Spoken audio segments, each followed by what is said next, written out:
በአሁኑ ሰዓት ኢራን የኒውክሌር ቦምብ እንዳላት የሚያሳይ ይፋዊ ወይም የተረጋገጠ መረጃ የለም። ኢራን የኒውክሌር መሳሪያ ለመስራት የሚያስፈልገውን ዩራኒየም የማበልጸግ አቅምም አላት። ለሲቪል አገልግሎት ማለትም ለኤሌክትሪክ ኃይል ወይም ለሕክምና ዩራኒየም እስከ 5% ማበልጸግም በቂ ነው።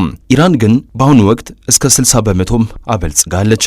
ለኒውክሌር ቦምብ የሚያስፈልገው ደግሞ 90% አካባቢ ሲሆን ከ60% ወደ 90% ለመሸጋገር ያለው የቴክኖሎጂ ርቀት በጣም አጭር እንደሆነም ይገለጻል። ብዙ የምዕራባውያን ደህንነት ተቋማት እንደሚሉት ከሆነ ኢራን ቦምብ ለመስራት ከወሰነች በጥቂት ሳምንታት ወይም ወራት ውስጥ አስፈላጊውን ቁስ ማዘጋጀትም ትችላለች። ይህ ማለት ቦምቡ የላትም፣ ነገር ግን ለመስራት የሚያስችላት ደጃፍ ላይ ቆማለች እንደማለት ነው። የኢራን መንግስትና ከፍተኛው መሪ የነበሩት አያቶላ አሊ ኻሜኔ የኒውክሌር መሳሪያ መታጠቅ በእስልምና ሃይማኖት የተከለከለ ወይም ሐራም ነው የሚል የሃይማኖት ብይን ወይም ፋትዋ አስተላልፎም ነበር። ፕሮግራማቸው ለሰላማዊ ዓላማ ብቻ እንደሆነም በተደጋጋሚም ገልጸው ነበር። ኢራን የኒውክሌር ቴክኖሎጂውና ጥሬ ዕቃው አላት።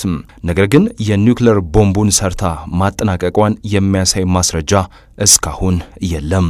የኢራን ሚሳኤል ቴክኖሎጂ በመካከለኛው ምስራቅ ካሉ እጅግ ግዙፍና ውስብስብ የጦር መሳሪያዎች አንዱ ነው። ኢራን ባለፉት 30 ዓመታት ውስጥ የራሷን የሚሳኤል ኢንዱስትሪ በመገንባት ረጅም ርቀት መጓዝ የሚችሉና ኢላማቸውን በትክክል መምታት የሚችሉ መሳሪያዎች አምርታለች።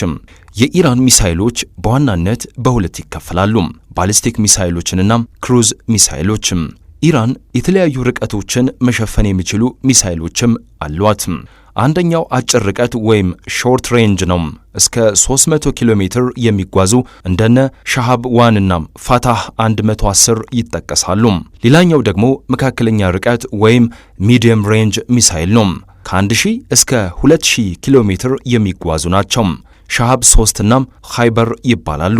እነዚህ ሚሳኤሎች እስራኤልንና በአካባቢው ያሉ የአሜሪካ የጦር ሰፈሮችን መድረስም አሊያም መምታትም ይችላሉ። ሌላው ደግሞ ረጅም ርቀት ወይም ሎንግ ሬንጅ ኢንተርሚዲየት ሚሳኤል ነው። ከ2000 ኪሎ ሜትር በላይ የሚጓዙ እንደ ኮራም ሻህር መጥቀስም ይቻላል። የኢራን ሚሳኤሎች ከጊዜ ወደ ጊዜ እየዘመኑ መጥቷል። ቀደም ሲል የነበሩት ሚሳኤሎች ኢላማቸውን ለመምታት ብዙም ትክክለኛ አልነበሩም። አሁን ግን በጂፒኤስ እና በሌሎች ቴክኖሎጂዎች ታግዘው በጥቂት ሜትሮች ልዩነት ኢላማቸውን መምታት የሚችሉም ሆኗል።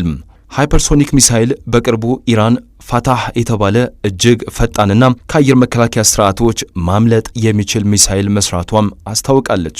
ድፍን ነዳጅ ወይም ሶሊድ ፊውል አዳዲስ ሚሳኤሎችን በፈሳሽ ነዳጅ ፈንታም በድፍን ነዳጅ ስለሚሰሩ ለውጊያ ለማዘጋጀት በጣም አጭር ጊዜ ነው የሚፈጅባቸው። ሌላው ደግሞ የክሩዝ ሚሳኤሎችና ድሮኖች ናቸው።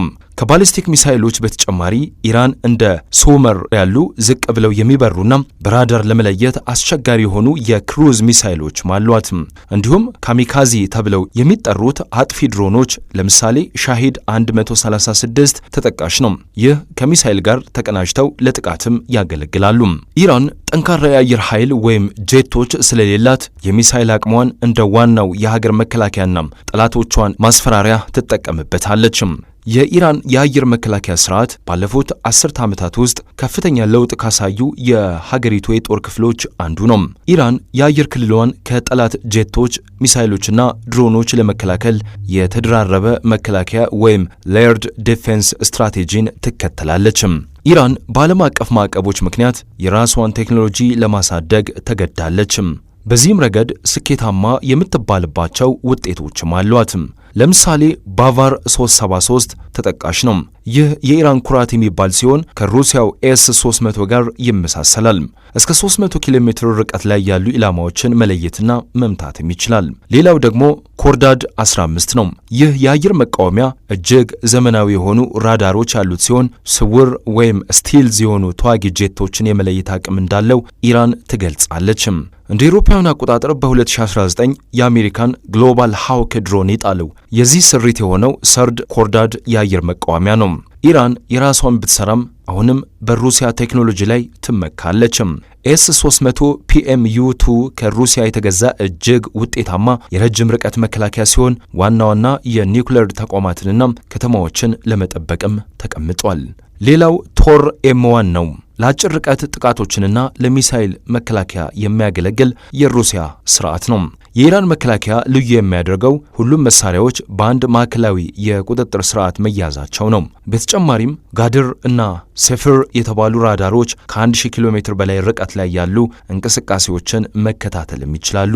አንድ ጥቃት ሲሰነዘር መጀመሪያ የረጅም ርቀት ሚሳይሎች፣ ከዚያም የመካከለኛ፣ በመጨረሻም የአጭር ርቀት መሳሪያዎች እንደ መድፍና አጭር ሚሳይል በቅደም ተከተል ስራ ላይም ይውላሉ።